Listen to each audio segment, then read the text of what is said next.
இந்த சிற்பத்தை நீங்கள் நிறைய இடத்துல பார்த்துருக்கலாம். நம்ம பாடப்புத்தகத்தில் கூட இருக்குது. கும்பகோணம் பக்கத்தில் தாராசுரத்தில் ஐராவதேஸ்வரர் கோயிலில் தான் இந்த சிற்பம் இருக்குது. இந்த சிற்பம் பார்க்கும்போது நம்மளுக்கு ரொம்ப ஆச்சரியமாக இருக்கும். அது அப்புறம் ஒரே தலையில் 2 விலங்கு செதுக்கியிருக்காங்க. யானையை மறைச்சிட்டு பார்த்தா காளை தெரியும், காளையை மறைச்சிட்டு பார்த்தா யானை தெரியும். நம்ம தமிழர்கள் எந்த அளவுக்கு சிற்பக்கலையில் தேர்ச்சி பெற்றவங்க அப்படிங்கிறத இந்த சிற்பம் உணர்த்துது. இருந்தாலும் எதுக்காக யானையையும் காளையையும் ஒன்று சேர்க்கணும்? அதுக்கான காரணம் என்ன? அதை பற்றி தான் பார்க்க போகிறோம். மகாவீரர் ஜெயின சமயத்தை உருவாக்குறாரு. அதே காலகட்டத்தில் ஆசிவகம்னு ஒரு சமயத்தை மற்களி கோசாலர் உருவாக்குறாரு. இவர் யாருன்னா நம்ம காவல் தெய்வமாக இருக்கிற ஐயனார். இவங்க 2 பேருக்கும் குரு தான் ஆதிநாதர். ஆதிநாதரோட சின்னம் தான் காளை.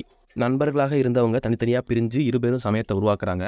அதனால அந்த 2 சமயத்தவர்களுக்கும், அதாவது ஜெயினத்தை சேர்ந்தவங்களுக்கும் ஆசிவகத்தை சேர்ந்தவங்களுக்கும் அடிக்கடி சண்டை நடக்கும்.